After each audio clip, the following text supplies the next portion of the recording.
Surrounding ourselves with people that see the best in us. We're all gonna have mistakes, we're all gonna mess up, we're all gonna do these crazy things in life. But having someone that believes in you and knows that you're good and can see the happiness and the purity in you, then it's all golden, man. It makes the world a better place.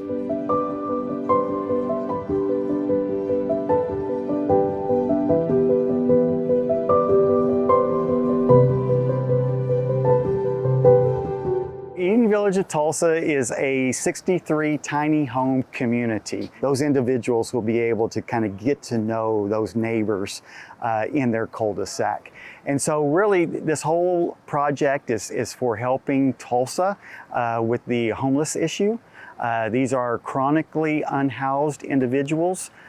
They've been out on the streets for at least 12 consecutive months. And so yeah, they're applying.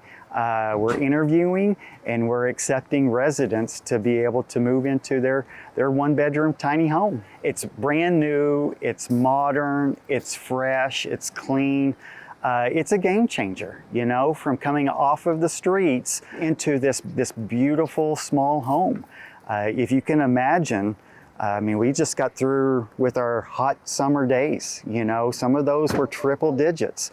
Now we're moving into fall and soon winter, and around here the last couple of years it's always gotten down to almost zero. And so these individuals, they're on the streets or they're sleeping in their car. Now they'll be able to walk into a tiny home, close the door and lock it, go into their bedroom, lay down on a full-size bed, grab the remote and either turn the heat up or turn the air down, just in the comfort of their beautiful tiny home. Where's this go again? Huh? Where's this go again? In the back. I'm a Marine veteran. I served 90 to 95 back during, the Gulf War era. 2 deployments overseas on a ship, and then I was in Okinawa for like 6 months on a deployment, Westpac. And I moved to Tulsa in 2014, I think. I've been here 10 years. My daughter's 10 now, so I have a daughter and a son. My son's in St. Louis. He's 17 and my daughter's 10. But I got divorced and kind of lost my path a little bit financially and all that. I hear that happens a lot. So this is kind of a way for me to get started back again, get on my feet, kind of get going. I get my VA disability, so that's a good thing. Got income. Now a roof over my head, I'll just kind of make life full circle.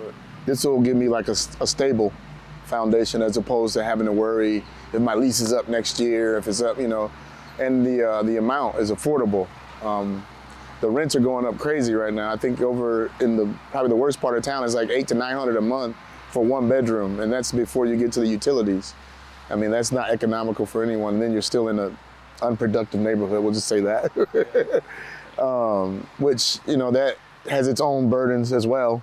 So then you kind of fall in that rat trap of survival mode. And now you can't make life decisions or enjoy life because you're in survival mode. So now this will give me the opportunity to enjoy life more, be able to travel to see my family, take my daughter to Disneyland, take my kids to Disneyland, stuff like that. Stuff that you weren't thinking of because you're thinking of food and shelter constantly.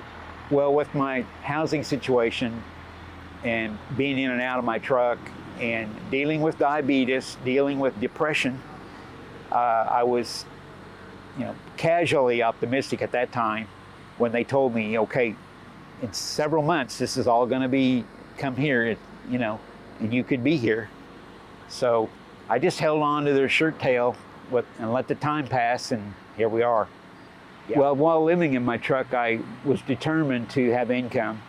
So I kept my business running as best I could. And of course, shaving, hygiene, all that's a major challenge when you don't have a sink. So it was tricky, but doable.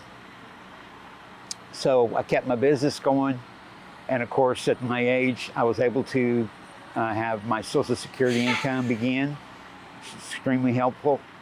And but then I've had to, in the last year, go after short-term housing, short-term rental. And that's almost like a needle in a haystack. They all want a minimum 1-year contractual agreement. I'm going to regain so much peace because I was raised to keep myself clean, my home clean, shave, be presentable. In fact, be at a place where you can entertain others and encourage them and invite them. And so I fell a long ways from that when I went through the divorce, through the depression, and yeah, I had suicidal thoughts for a while. And thankfully to Family and Children's and reading, you know, suicide is a long-term solution for a short-term problem. So, and I couldn't fathom my son finding out. Kept me alive.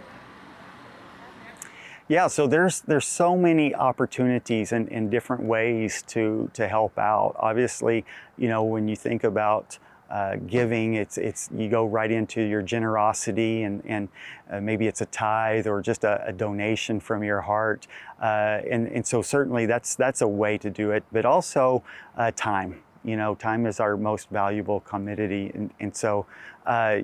Being available and giving time. We're always looking for volunteers, whether it's in the office or you know, physical labor on our property.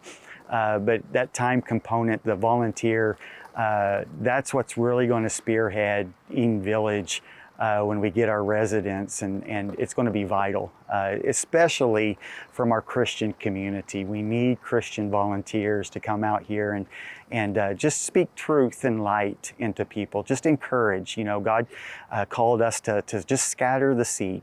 And anytime we get to just express our love and joy to a resident, that's scattering seed, and God will water that, and those seeds will take root, and so it's more than just giving people a place to live. It's helping them grow their identity in Christ. I had a gentleman. I was having a bad day, and he had bought me some chicken, but he offered to sit with me. So we sat and we talked and fellowshipped a little bit, and that was kind of cool because, you know, he just wanted to know where I was from and kind of my story and what was going on. And at the end, you know, it's not that he exchanged anything. We just kind of, just to get it off my chest and know that someone was listening, it helped a lot. It helps a lot. It helps get it out of your mind. It gets it out. That way you can kind of move on to the next thing. Sometimes you get stuck.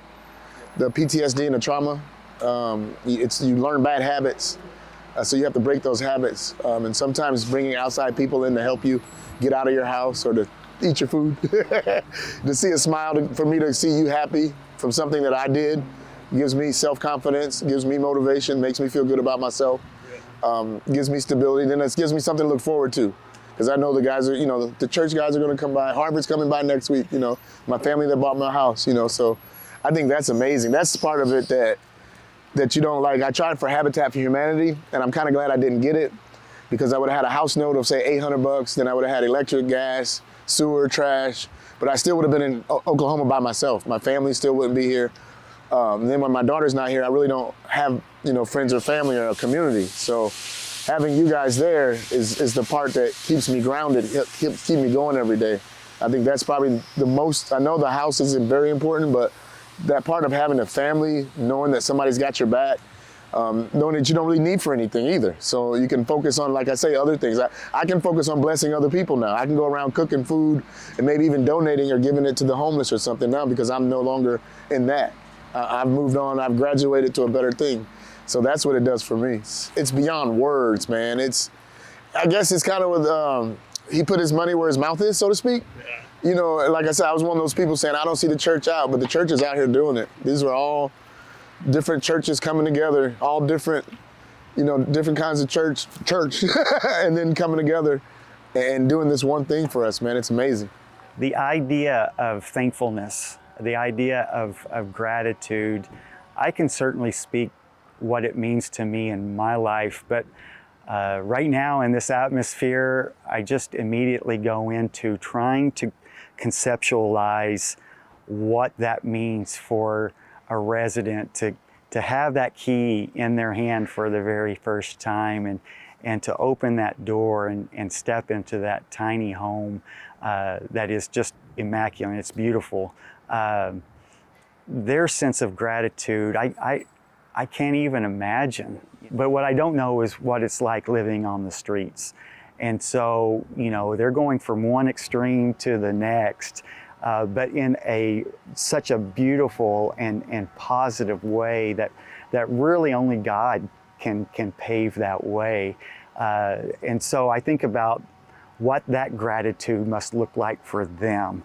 And I don't even think I can even conceptualize that, to be honest with you, to put it into words. I appreciate talking to you today, and I hope anyone that hears what I have to say, come on out here, and I'd be happy to meet them and share what I've learned. And it's not a soap opera, it's real.